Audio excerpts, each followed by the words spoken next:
পাখির চোখে বিশাল সমুদ্রের জলরাশি আর পাহাড়ির সৌন্দর্য উপভোগ করতে সবাই চায়। তাই তো কক্সবাজারে ছুটে আসে সবাই পাখির চোখে সমুদ্র পাহাড় দেখার জন্য।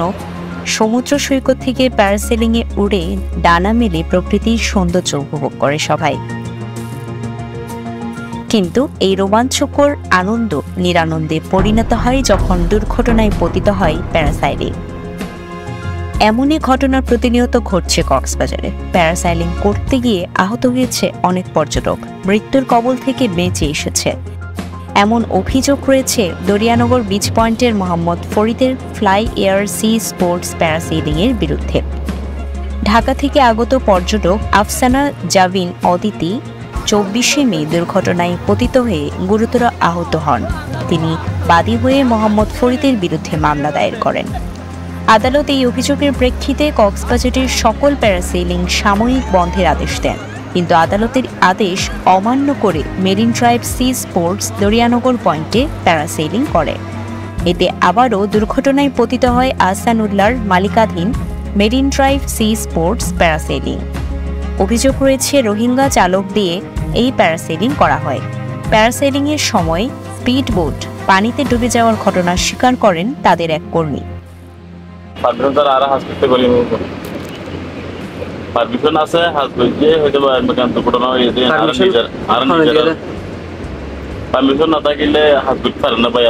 মামলার বিবাদী মোহাম্মদ ফরিদ দুর্ঘটনায় বিষয়টি অস্বীকার করেন। দুদিন আগে একটি দুর্ঘটনার খবর আসছে। এটা আপনার ওই যে প্রেসিডেন্ট হয়ে ওরা হাইকোর্ট থেকে স্টে অর্ডার করে নিয়ে আসছে।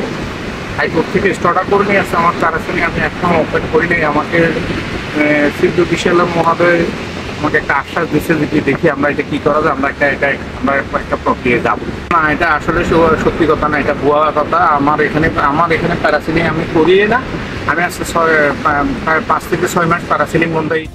দুর্ঘটনার বিষয়টি জেলা প্রশাসনের পর্যটনের দায়িত্বে নিয়োজিত অতিরিক্ত জেলা ম্যাজিস্ট্রেট আতাউল গনি ওসমানী ওয়াকিবহাল আছে বলে জানিয়ে তিনি বলেন, আদালতের নিষেধাজ্ঞা অমান্য করে যারা প্যারাসেলিং পরিচালনা করছে তাদের বিরুদ্ধে প্রয়োজনীয় ব্যবস্থা নেওয়া হচ্ছে।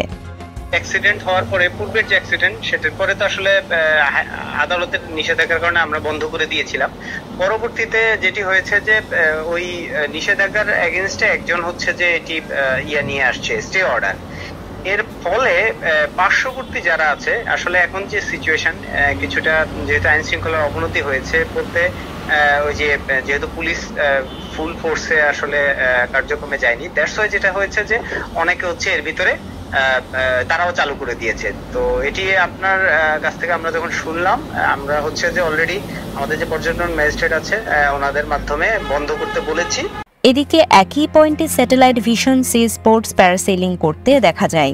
নিষেধাজ্ঞা থাকা সত্ত্বেও তারা কিভাবে প্যারাসেলিং করছে এই বিষয়ে জানতে চাইলে তারা বলেন, আদালতের দেওয়া প্যারাসেলিং সাময়িক বন্ধের আদেশের বিরুদ্ধে উচ্চ আদালতে রিট করেন satellite vision sea sports parasailing এর পক্ষে মাহমুদা খাতুন।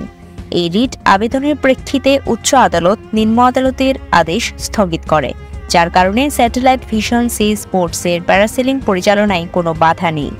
তাই তারা বৈধভাবে প্যারাসেলিং পরিচালনা করছে। গত জুন মাসের 11 তারিখে এখানকার আমলে আদালত থেকে আমাদেরকে নিষেধাজ্ঞা জারি করে। আমরা হচ্ছিল 25শে জুলাই আমরা থেকে ঢাকা হাইকোর্ট থেকে আমরা এটার নিয়ে আসি, আপিল করে আমরা এটা নিয়ে আসি, স্টে অর্ডার নিয়ে এসে আমরা এখানে ফ্লাই করতে পারবো। তারপরে আমরা এখানে এসে ফ্লাই করতেছি, এখন পর্যন্ত করতেছি, আমরা খুব সেফটিভাবে আমরা করতেছি এখন পর্যন্ত। News desk, CCN।